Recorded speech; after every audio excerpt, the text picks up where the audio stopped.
I just observe the future. It's very important to observe things.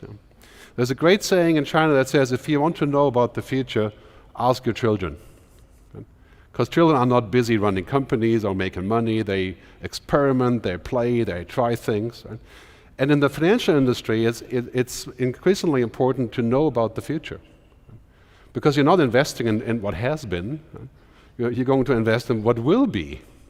This is crucial.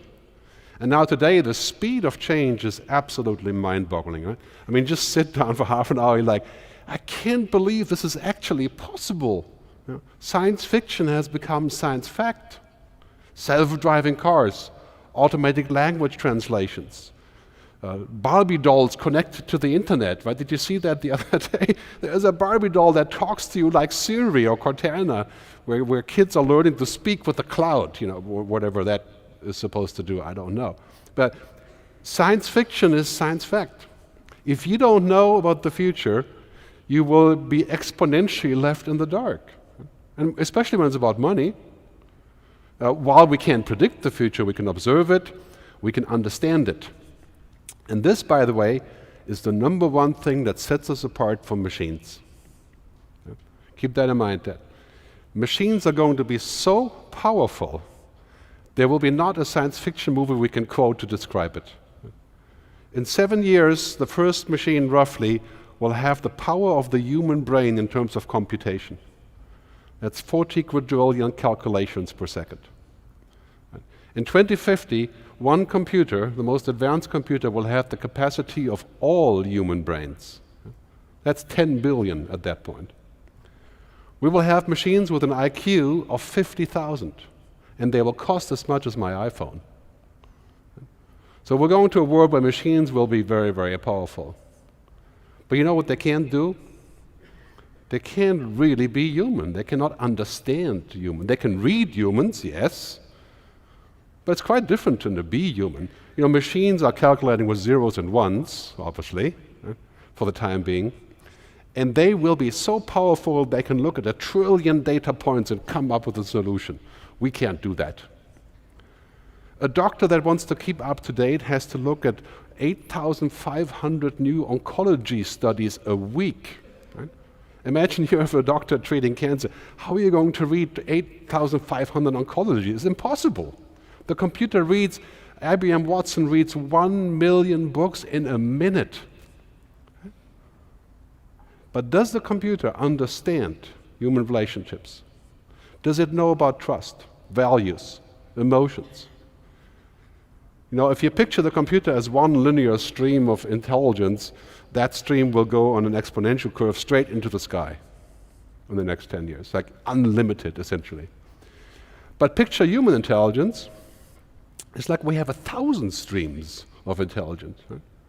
We have emotional intelligence, we have social intelligence, and all those streams are happening in parallel. It'll be a long time before a computer can match that. So don't be worried about machines. Maybe in 100 years it would be a good time to worry about that.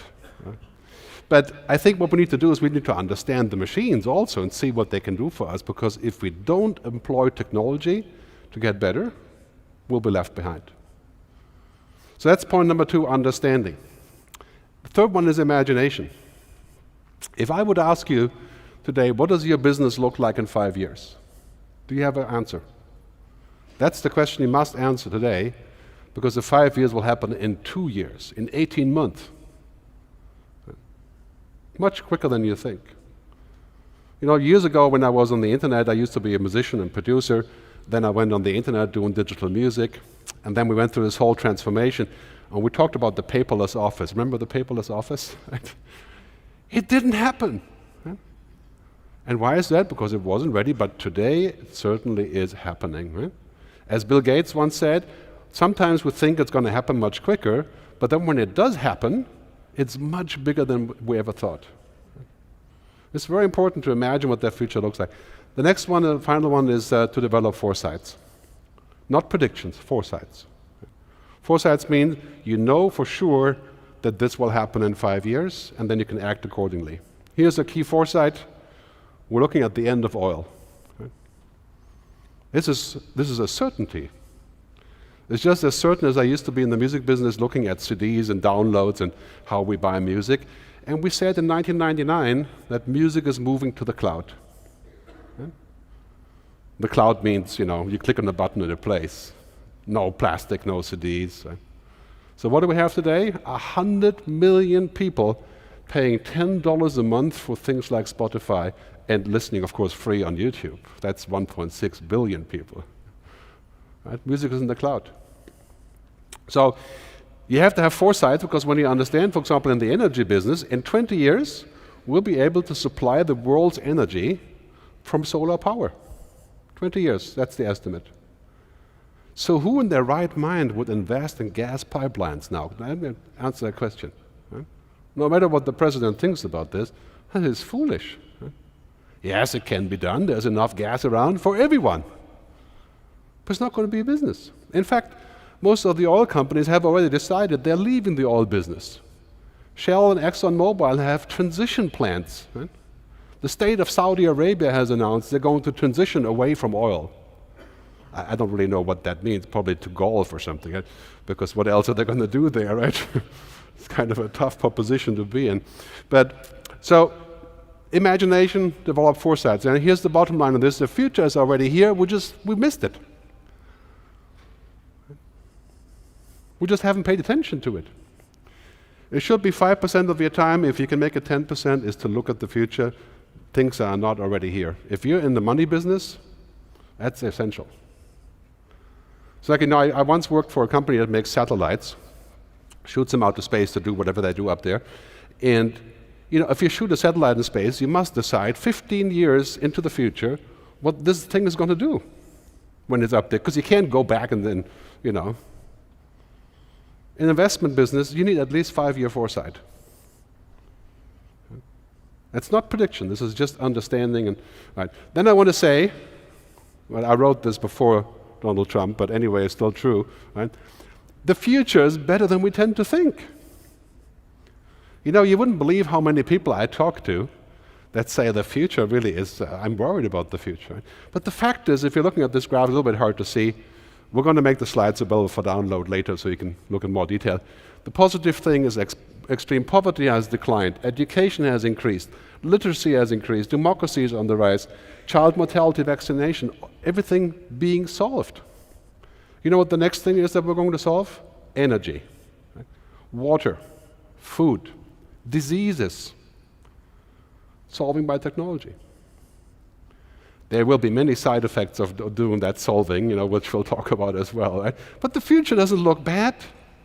And keep that in mind. The future actually is huge potential for us, not just financially, but also as people.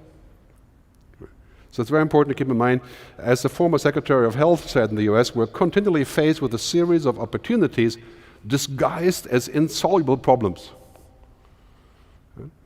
It's actually much better than that. I think we can do things much better. So here's the key slide of today. We're living in an exponentially changing world. Yeah? Exponential means you're familiar with Moore's law, Metcalfe's law. Exponentially counting 1, 2, 4, 8, 12, 16, 32, and so on. Basically means doubling every 18 months in power. Moore's law is kind of ending because the power of chips is already at the nano level. Right? But this exponential curve means that every 12 to 18, 24 months, technology is making a leap that's twice as big and half as expensive.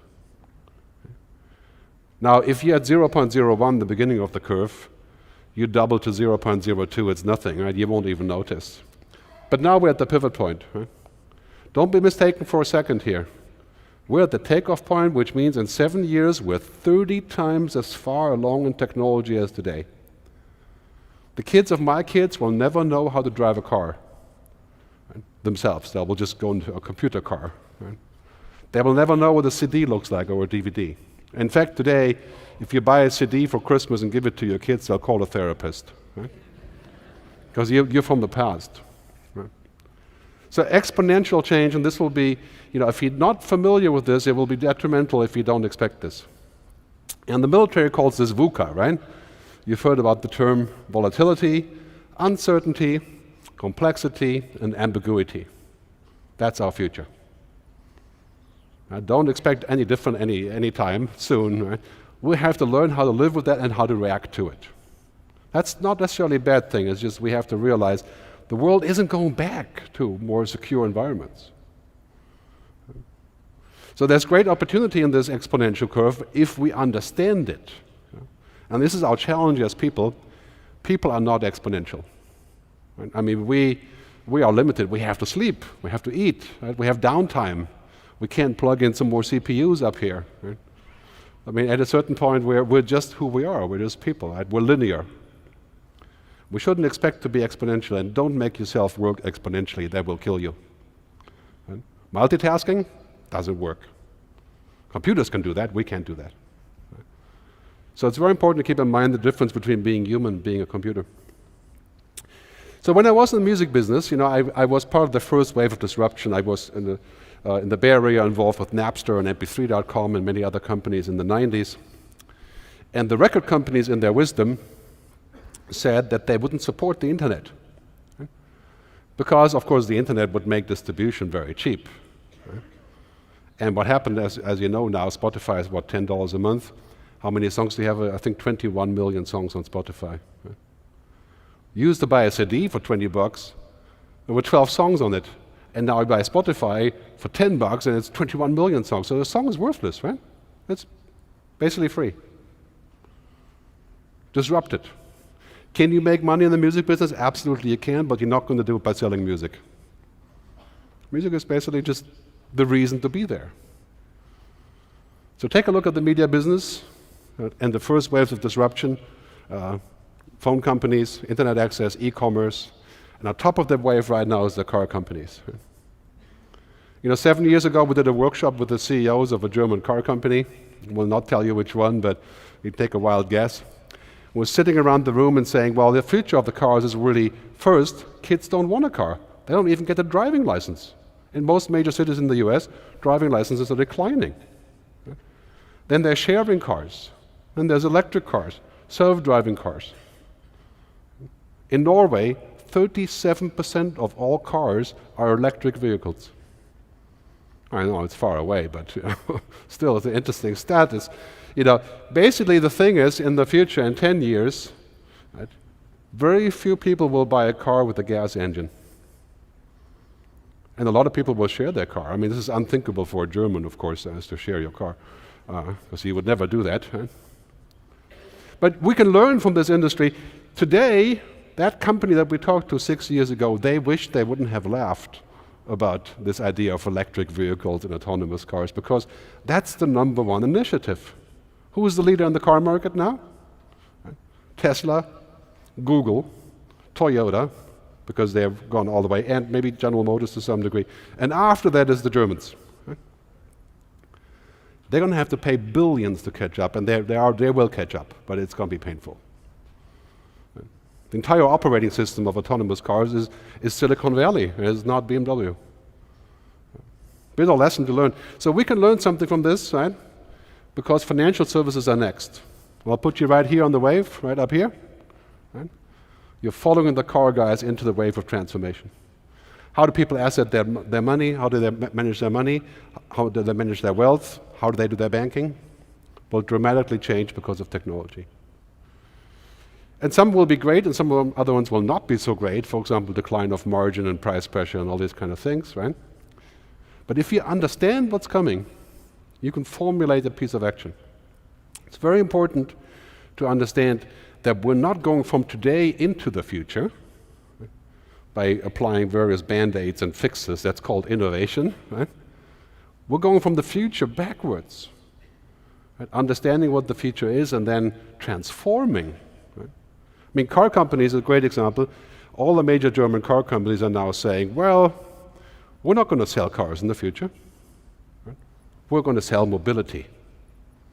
You want an electric bike, or take the train, right? Or swap your SUV against a sports car on the fly, we'll do all of that for you. Selling mobility. I mean, Cadillac just announced 2 weeks ago the first flat rate that they're going to roll out, I think, later this year. You buy this flat rate for $1,500 a month. You can use public transportation, some private planes, the local bike rental and swap any Cadillac for anything, anytime you want. Right? Well, think about the change in business model here. Right? This is a mind-boggling shift. The same thing is going to happen with financial services. And you have to be smart with new offerings for that to happen. So this wave of disruption is now coming. I think it's good to be prepared and think about this. Basically, this is a disruption, ever-increasing customer demand for immediacy, connectivity, ubiquity, lower prices, increase in fee pressure, radical transparency, more regulation. I mean, it's a perfect storm in a way. And I think out of that perfect storm, we can formulate a response, and it has to do with the fact that our world now is solidly in the hands of technology. I mean, just 10 years ago, look on the left side of this chart, right? 2006, who are the most powerful companies in the world are oil companies and banks. Now that has changed. The most powerful companies in the world are technology companies. And look how much more market cap they have, twice as much. Right? Apple, Google, Alphabet, Microsoft, Amazon, the lonely oil company, the rest, the next 20 are Chinese companies, not US companies. The world is now heading, driven by technology. And sometimes I like to say, data is the new oil.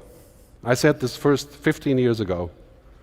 And now it's finally true. In 2016, the value of companies that use data, like internet companies, social networks, is $7.8 trillion in revenues, as compared to the oil business, roughly about 7 trillion.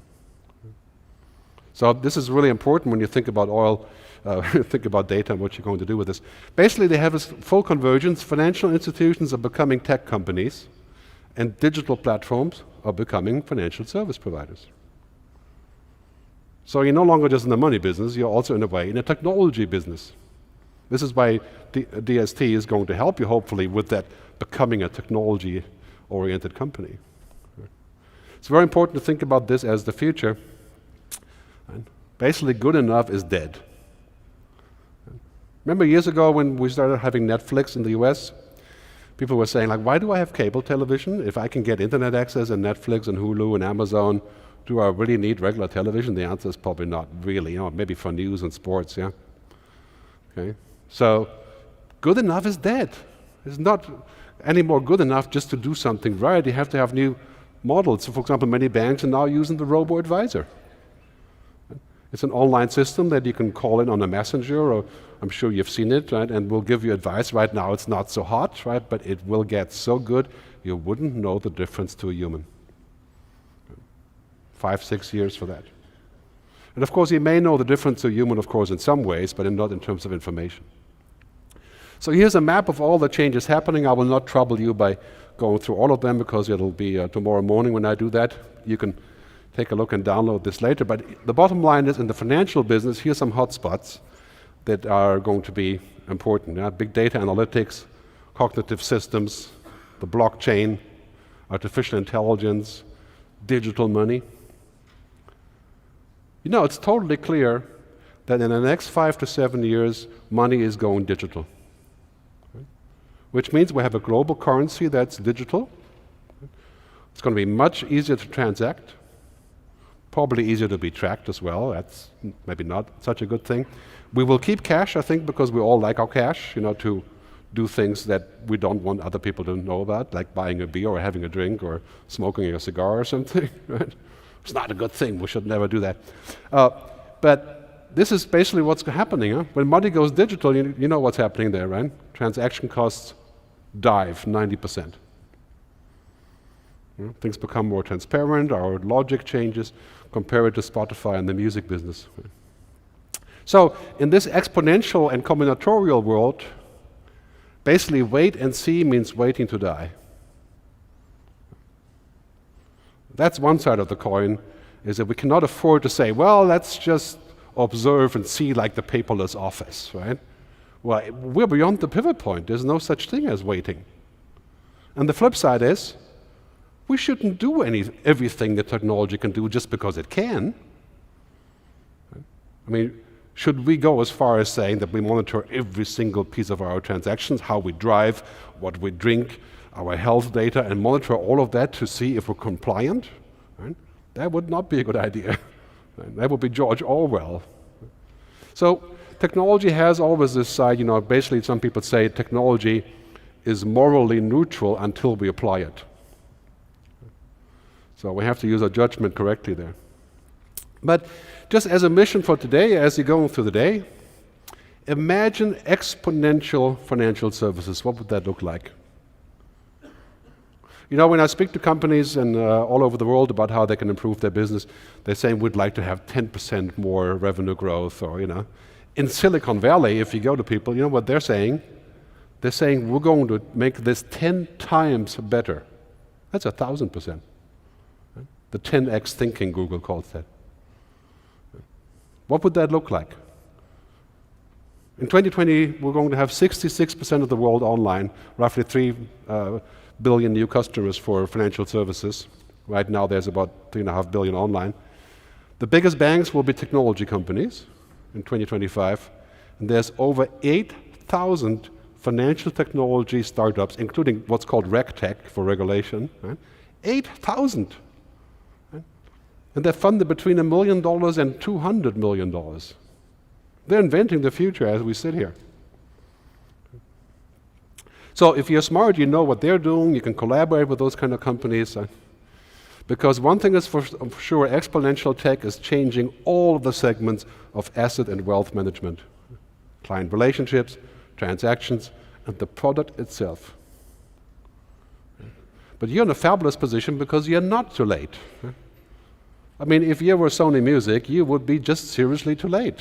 There's nothing you can do about that anymore. It's somebody else's business now. Spotify, YouTube, Baidu, Twitter, whoever they are, right? So you still have a slope of reinvesting this. So we're going to have huge progress in client profiling analytics. I think our host is working very heavily on this analytics part. Significantly better informed investors. You're losing your information advantage.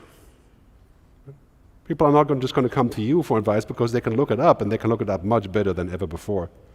The shift towards benefiting the asset owners and quants and AI reduce the need for human routines. Artificial intelligence is what I'll talk about in a second. So in this new world, this is 3 big points that are happening. First, everything is connected. Not just ourselves, but our money, our health records, all of our information, everything is going in the cloud, data and intelligent machines. Right? Machines that can actually simulate what we would do. You've seen this already happening now with Amazon Alexa Echo. Some of you may have an Echo at home. It's a box that you can speak to, or Google Home. Basically, in the very near future, just about 2 years away, we're not going to download apps.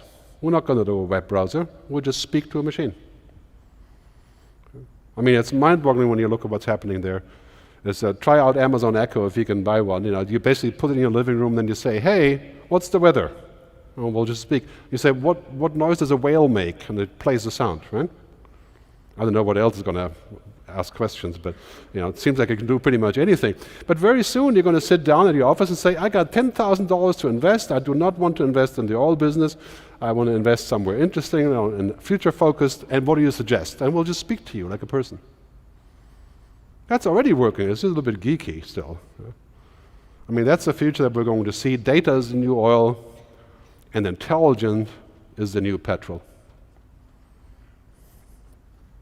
So in that future, I think we can safely say that machines and technology will rule, but I think humanity will not become less important. It will become more important, and I'll tell you why, and that's my new book, Technology versus Humanity, is talking about this topic. Marshall McLuhan, years ago, talked about this very important sentence. Marshall McLuhan was a media philosopher about 50 years ago. He said this. He says, "It's the framework that changes with each technology, not the picture." Okay? So when you're looking at your business, it's not about having a fancy app. You should have a fancy app. Right? It's not about analytics. You should have that too. Right? It's about how the entire framework of what we're doing is changing. Think of yourself as BMW and face in the future that people will no longer buy cars but buy mobility. Right? So in the future, people will buy services and experience from you, not just products. That's a gigantic opportunity. I have this 10 shifts, and again, I won't go through it. You can see it online at megashifts.com.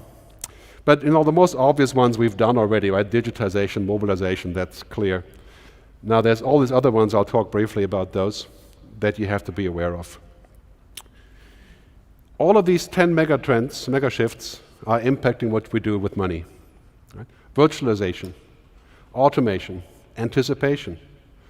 Now there's computer systems that can predict the change of currency fluctuation in the next 2 weeks very accurately.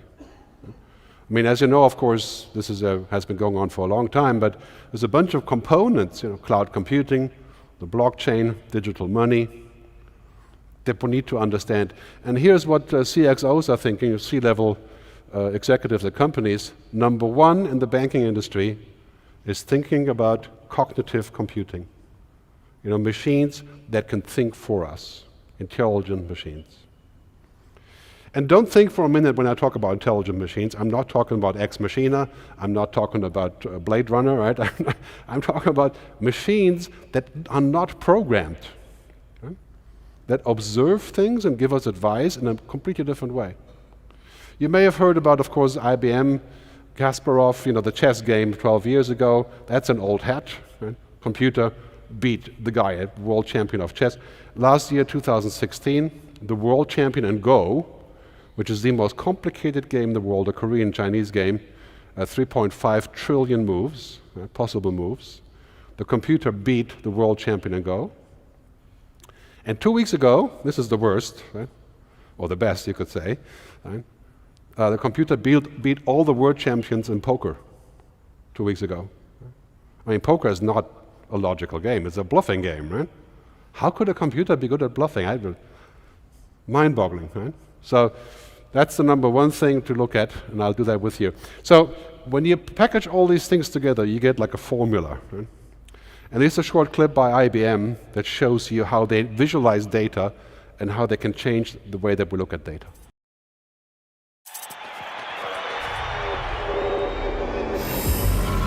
This is the data. It brings you closer to the action, closer to the adrenaline. It connects you with other fans, makes you feel part of the crowd. It reveals new perspectives, unlocks hidden insights wherever you are. This is the data. Data is a game changer. So what IBM did at the US US Open for tennis, is that they visualized all of the data at the game, how fast the ball flies, where it goes to, the heart rate of the player, everything. And you could go inside of this data like you would go a Minority Report. Right? And imagine you can do that for financial products, and you can. Right? People can actually do that now on the internet. Predictive analytics, very, very powerful tool. In some ways, you could say, if this works, if we can predict things and analyze all the data, we can do the work of 100 people with one person. Let's see if we can find another place for the 99. Hopefully we'll be able to do that as well. And the other thing that's happening is that we see things differently. Right? You may have heard about Google Glass and Oculus Rift and all that stuff. That's all geeky stuff. The future is having a 3D vision, especially in the financial business, where you can actually pull down a visor and dive into this world of data. This is a short clip by Microsoft HoloLens.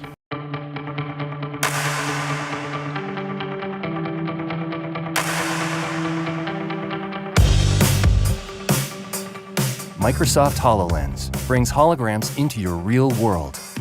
Using transparent lenses, spatial sound, and an understanding of your environment, holograms look and sound like they're actually part of the world around you. Well, you get the point there. It's only $5,000, But, I mean, yes, it's expensive now and you have to train on it, but 2 or 3 years from now, you're an asset fund manager, you use this thing and you can see the world in hyper warp drive, right? And it'll be $100.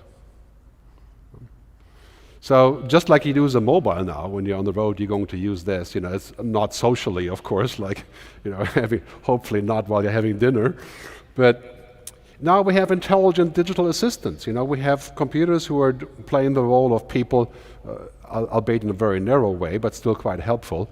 This is any lawyers in the room? There must be some lawyers. There's lawyers everywhere, but this is actually the world's first intelligent lawyer. Todd's an exceptional lawyer with tons of clients. Todd doesn't understand artificial intelligence and probably thinks machines could take over the world. But in an ever-changing legal market, he knows that he's got to remain competitive. But Todd's stuck in the mundane and repetitive task of legal research that's weighing him down with unbillable hours and hardly any time to focus his time on what's most important, his clients. So Todd turned a new leaf and put his trust in artificial intelligence with Ross, his own personal artificially intelligent researcher. Ross has access to a vast legal database that effortlessly... Okay, now don't forget this is marketing, right? So this is kind of working, but it's not really at that point to where you would probably jump up and down with excitement about it. Right? But it kind of shows you where the future is. I mean, if you have kids, don't let them become paralegals, right? There will be no such thing as a paralegal in 5 years. Right? I mean, looking stuff up, right? Verifying facts. You speak to the computer and say, check this particular contract situation on prior cases and all these things, and the system takes 12 seconds to come back and say 92% likely to lose. That's what the paralegals used to do. It took them 3 weeks and 40 people. Right? So that's our future, that's where we're going, and Amazon has another way of saying that basically everything is becoming smart. This is a new Amazon store where you just walk in with your mobile, you just walk out with what you buy, you literally don't pay, right? Well, you do pay, but it's kind of like Uber, you don't know that you're paying, you just walk out the door. I don't know, they probably need a lot of security guards in certain places for that to work, right? But this is a store that's basically a self-serve store. Right? I mean, it's a store where we don't need people to take your money, it's all automated. Starbucks will have a virtual assistant that can take your order. So you pull up your assistant on your mobile phone and you speak to it and it will make your cappuccino when you're a couple blocks away. So this is part of our future. Now I want to ask you, I think that is something to think about, right? Is this creepy? Is it useful? Is it convenient? Is it distracting? Well, in a way, I like to call this hell then, hell and heaven. Right? It could be both. I mean, it could be so good that nobody would ever want to talk to you. I think that's unlikely. Right? It could be so bad that everybody would get off on the wrong track. It's kind of like TripAdvisor. Right? You guys use TripAdvisor? You certainly don't want to eat everywhere that TripAdvisor tells you. It's a good data point, but it's almost never really correct. It's correct in some ways, but not in other ways. Your life doesn't follow TripAdvisor.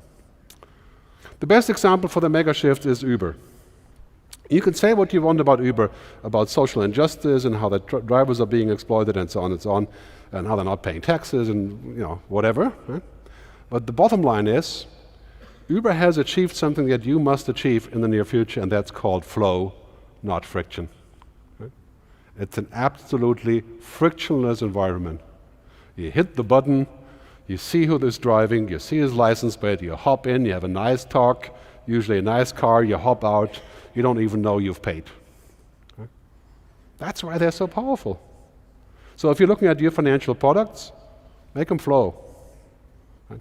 I do exercise like this all the time with my clients, sitting down saying, let's write down all the points that have friction in your transactional chain. Right? And let's get rid of them one after the other, no matter what it costs. I guarantee you, if you remove friction, your customers will stick with you forever. Right? Frictionless investing. Right? Make it like Uber, make it like Airbnb. There's a joke going on that I hear a lot, is that basically banks, for example, are very good at creating friction. Right? And all of the other startups, who are doing new financials, they're very good at removing the friction. So the future is not going to be about keeping friction. So the CEO of Google, Sundar, said the other day, we're moving into a future that's not just mobile first, but it's artificially intelligent. Right? And you're going to see Google become a company that will move from a search engine to an artificially intelligent system, a cloud. I call this the global brain in a way. Right? So Google knows everything. All of you, if you use Google has an estimated 25 million data points about all of us. You know how much Facebook has? So you don't even want to know about how much Facebook has. Right? Like 100 million for each of us. It takes only 50 likes to figure out your character. on Facebook based on algorithms and literally figure out your character. So it's scary, and it's both good and bad, but Google is building such a system, and we have to say now first, years ago, hundreds of years ago, we electrified the world, and that changed everything, but now we're cognifying the world. Datafying, we're actually using the data to make smart decisions. And I would submit to you that we must do that, we must take a look at what it can do, we must not overdo it. Right? This is also the very important thing. Right? Because remember that human interactions are not based on data. Not at all. Your customer relationships are based on trust, on meaning, on purpose, on relevance, on ethics. Right? All that murky stuff that computers will never understand, hopefully. And the blockchain, which is this way of encrypted peer-to-peer network, that we're going to see that in the future going in the same direction of cognifying. So machines are finally becoming smart. Remember years ago when you used Google Translate? It was a total disaster. Right? Now when you use Siri and you say, I drank too much, what should I do? It will send you to the liquor store to get more. Right? It's not very smart, but you can see that this is dramatically improving in the language translation apps, for example. I use an app called Say Hi, and the other day I was in Japan at a sushi restaurant, and I spoke to the sushi chef in German, and he spoke back to me in Japanese through the app. Worked perfectly. Simple conversations, right? The machines are finally becoming smart. They can understand our language. They can speak like us. They can understand our faces. There's the first software called Enviso, is a Swiss company, that is used for asset management and financial advice. You face the screen while you talk, right? And the computer reads your facial reactions to the proposed investments, and then says, you actually feel pretty good and pretty bad about this based on your facial reactions, like a lie detector. Right? It increases investment return by your actual emotions by 30%. Right? But admittedly, it would be kind of creepy to screen your customers like this. Right? But it's an interesting tool. So we're moving into the world that will have intelligent assistants, like your car can, when you're driving home, you can control your air conditioning through an app. When you use Google Maps, and then we have, of course, artificial intelligence. I would say the low-hanging fruit is intelligent assistants. This is basically using computer technology to help you service your customers better. Customer relationships, process management, ERP, that you should do now. I just observe the future. It's very important to observe things. There's a great saying in China that says, if you want to know about the future, ask your children. Because children are not busy running companies or making money. They experiment, they play, they try ththings. Right? And in the financial industry, it's increasingly important to know about the future. Because you're not investing in what has been. Right? You're going to invest in what will be. This is crucial. And now today, the speed of change is absolutely mind-boggling. Right? Just sit down for half an hour, you're like, I can't believe this is actually possible. Science fiction has become science fact. Self-driving cars, automatic language translations, Barbie dolls connected to the internet, right? Did you see that the other day? There's a Barbie doll that talks to you like Siri or Cortana, where kids are learning to speak with the cloud, whatever that is supposed to do, I don't know. But science fiction is science fact. If you don't know about the future, you will. I just observe the future. It's very important to observe things. There's a great saying in China that says, if you want to know about the future, ask your children.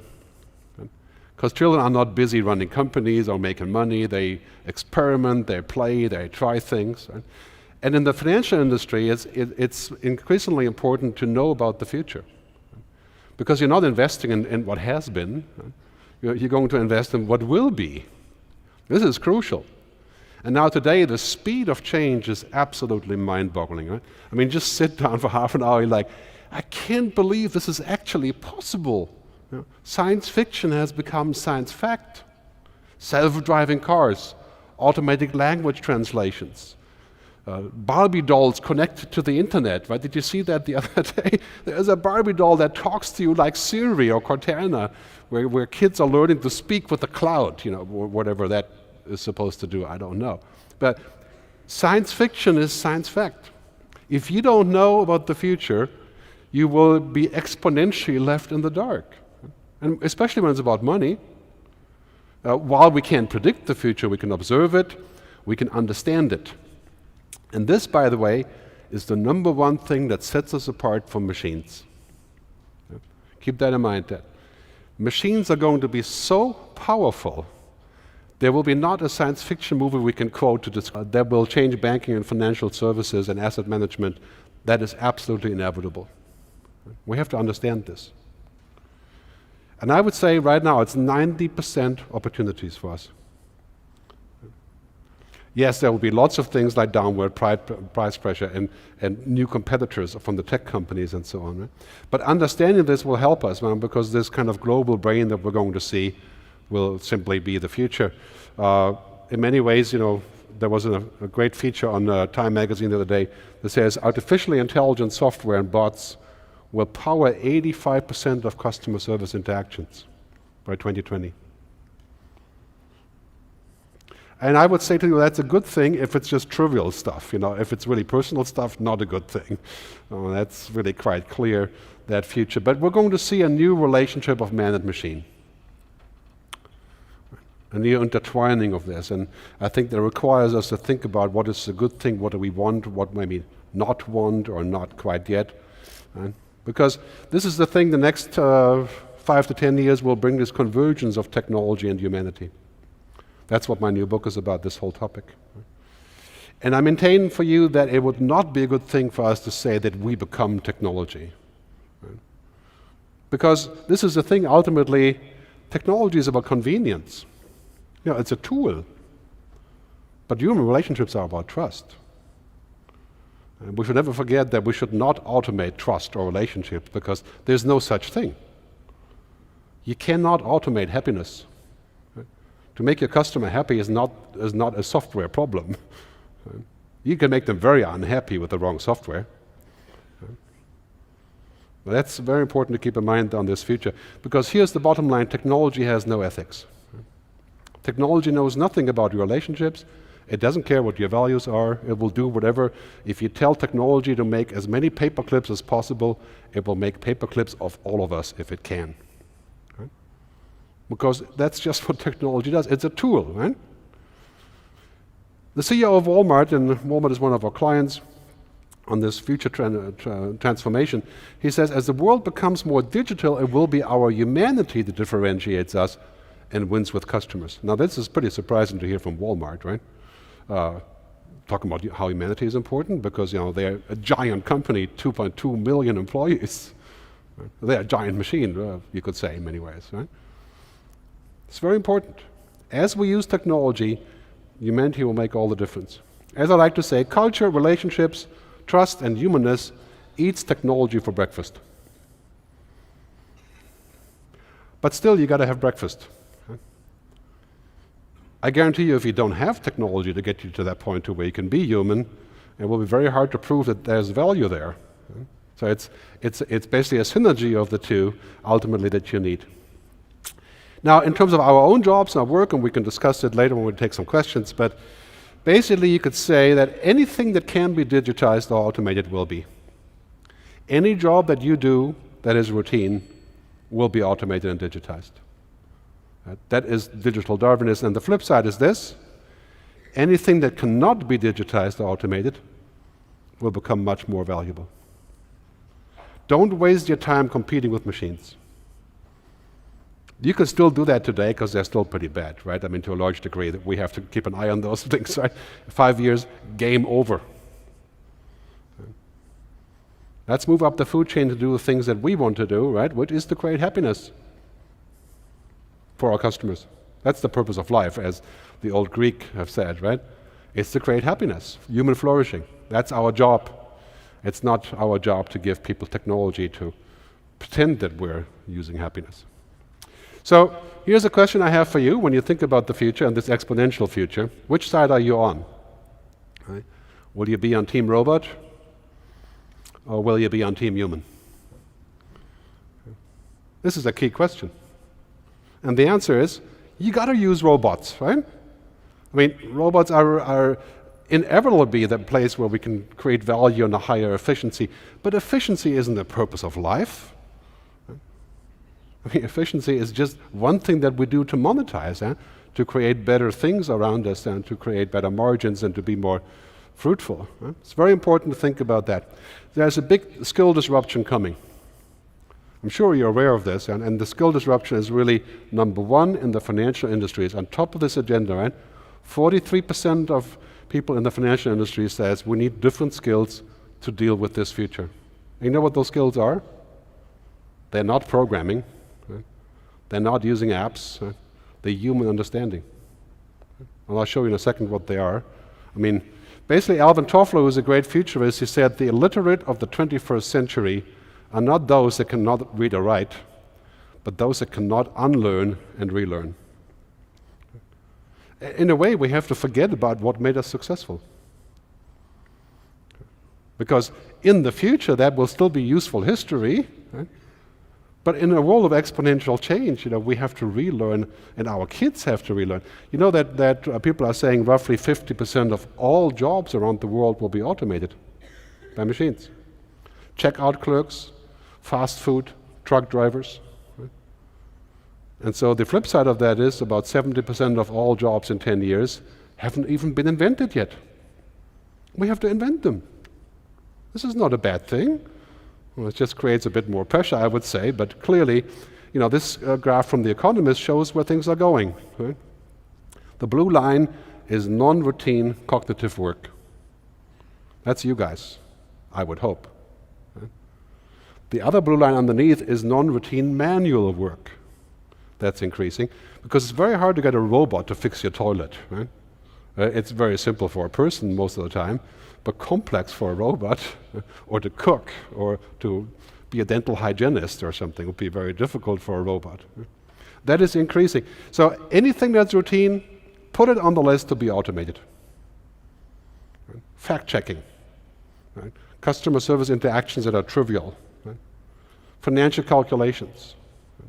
All of these things that can be automated. That's how we reach a place to where we can be more efficient. And the skills on the flip side are this, as the World Economic Forum has said, we're moving into the world where two things are most important: creativity and emotional intelligence.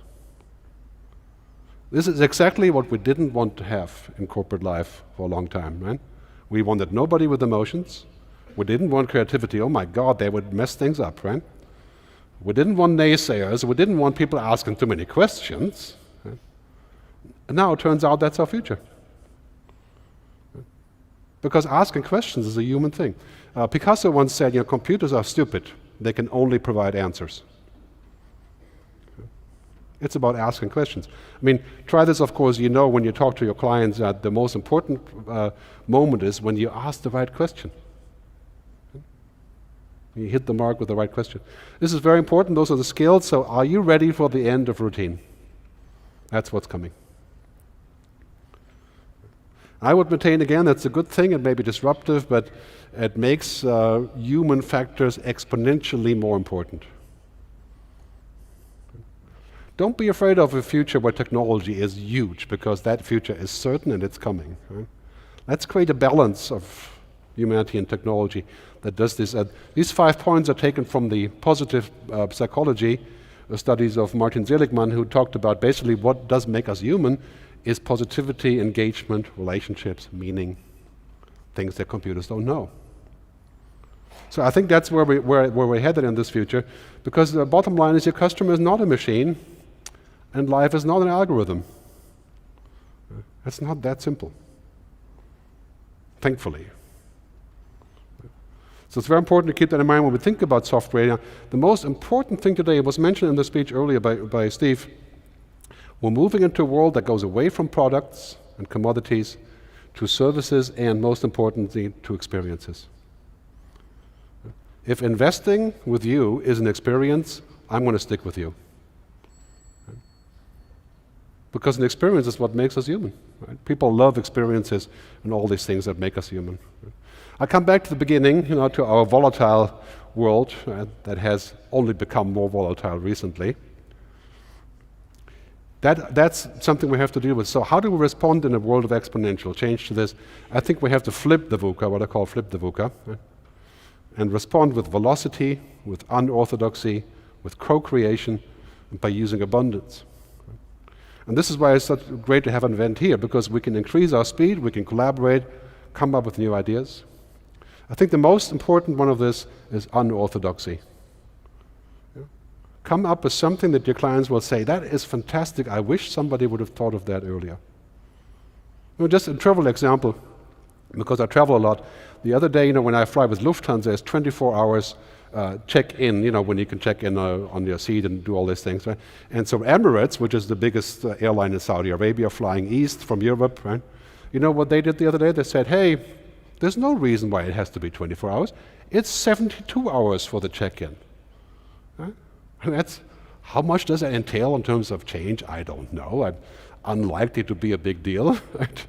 But it made me think, yeah, that's unorthodox. That's actually pretty cool. And then when you get to the 380, there's a bar in the business class, right? A real bar. Right? You know what that is? What that's called? I don't drink when I fly, but it's nice to look at it. Right? You know what that is? Experience. Because guess what? You meet at the bar. It's not for drinking. Is you actually go there and you meet other travelers, and you have an experience.